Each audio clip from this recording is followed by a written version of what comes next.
Welcome to the History of Christianity podcast with Stephen Bedard. Before starting this episode, I have some important announcements to make. First, the History of Christianity podcast now has its own website. It can be found at, and are you ready?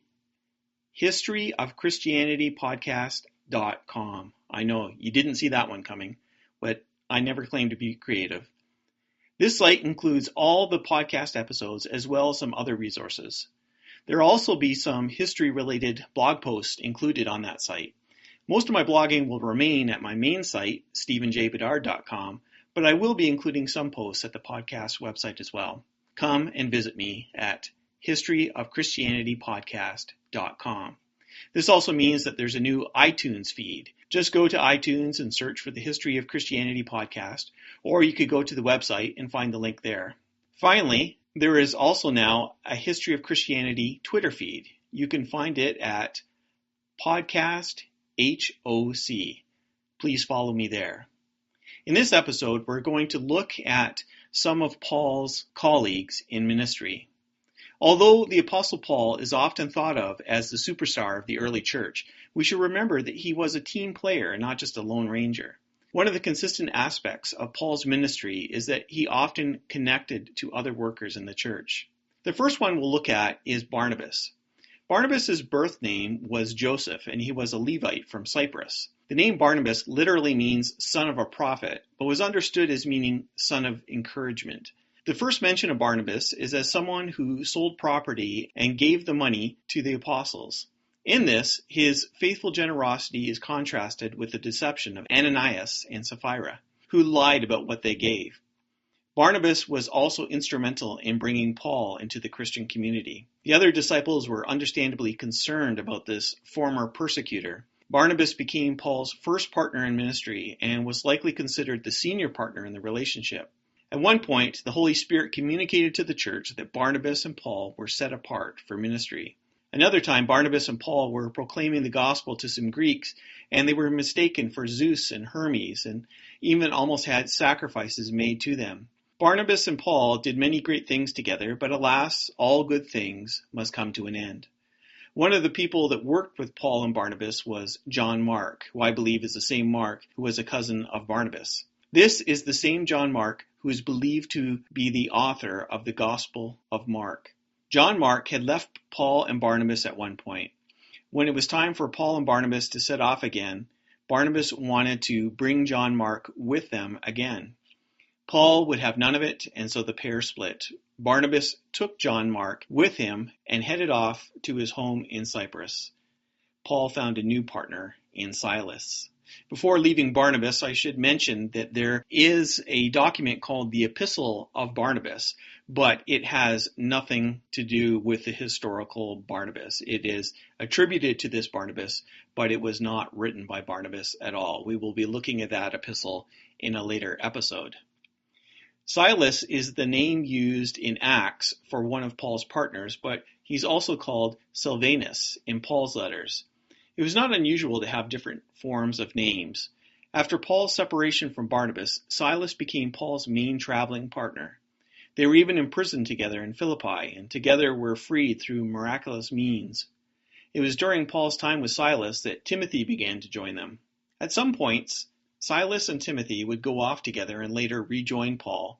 While not much information is given about Silas, it's clear that he was an important part of Paul's ministry.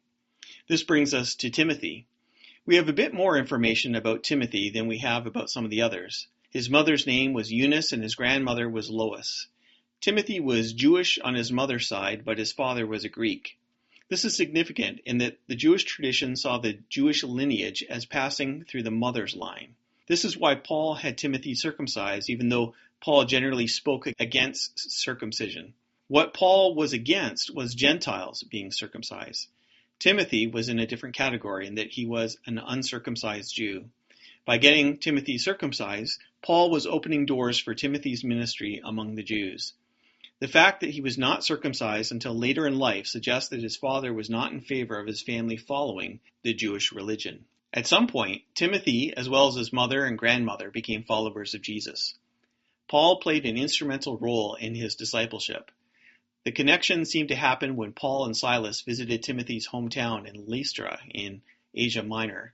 That Timothy was important is seen by the fact that he's included as the co-author of 2 Corinthians, Philippians, Colossians, 1 Thessalonians, 2 Thessalonians, and Philemon. Paul had left Timothy in charge of the church in Ephesus, a church that had struggled with troublemakers and heretics. Timothy was at Ephesus when Paul wrote the 2 pastoral epistles of 1 and 2 Timothy. Paul realized he did not likely have much time left, and he wanted to leave this young man with some helpful and practical advice before he died. The other person that Paul wrote to near the end of his life was Titus. Titus had been an associate of Paul since his days with Barnabas. Titus had accompanied Paul and Barnabas to Jerusalem. Unlike Timothy, Titus was not circumcised. The reason for this was that Timothy was ethnically Jewish while Titus was ethnically Greek. Paul was supportive of Jews being circumcised, but not Gentiles. Circumcising Gentiles included the possibility that they might try to find salvation in the law rather than by faith. By the time that Paul wrote his epistle to Titus, Titus was serving in Crete off the coast of Greece. This was Paul's second last letter, chronologically written between 1st and 2nd Timothy. Although there are others that Paul had contact with, including Apollos, Priscilla and Aquila, and others, I'm going to conclude this section with Luke. Luke is unique in that we have considerable writings by him through his Gospel and his Acts of the Apostles. He gives no or almost no information about himself in his writings. I'll explain what I mean in a moment. What we do know comes from Paul. In his letter to the Colossians, Luke is described as a doctor. It's difficult to know what that looked like in that day. We should not be thinking of anything like a modern medical doctor. However, this does indicate some level of education for Luke. In Paul's second letter to Timothy, Paul speaks highly of Luke, in that he had remained with him after many had abandoned him. It's believed that Luke was a Gentile, and thus the only Gentile author in the Bible.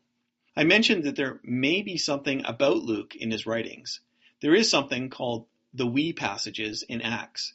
For some reason, the author, who I take to be Luke, switches his pronoun use for a few stories about Paul. While there are other interpretations, one view, which I think is convincing, is that Luke accompanied Paul in those specific places. If you're interested in checking them out, they are found in Acts 16, verses 10 to 17, 20, verses 5 to 15, 21, verses 1 to 8, and chapter 27, verse 1 to chapter 28, verse 16. While there's not much other biblical discussion of Luke, there are some early traditions that fill in some more details. A prologue to the Gospel of Luke that may go back to the 2nd century states, Luke was born in Antioch, by profession was a physician.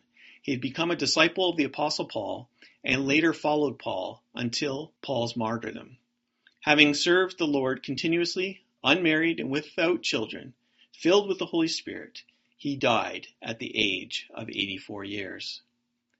Although the focus of this podcast is history, I'm compelled to make some practical application. We've seen that Paul invested into the lives of a number of other leaders. It seems as if John Mark, who for a time was with Paul and Barnabas, became a disciple of Peter. We will see in a later episode that John also had disciples. This may have played a part in the success of early Christianity. Jesus had invested in his disciples, and those disciples invested in others. There was an ongoing process of leadership development that continued beyond the first century. Whether you are religious or not, there are some helpful principles here that we can all profit from. To be successful in whatever we put our minds to, we must be willing to be a student of some and teachers of others. We should look at the gifts of those around us and invest in them so that our purpose doesn't end with us. Thank you for listening to this episode of the History of Christianity. If you would like to support this podcast, I encourage you to go to patreon.com/hopesreason. Even $1 a month will help this podcast to continue. Thank you, and God bless.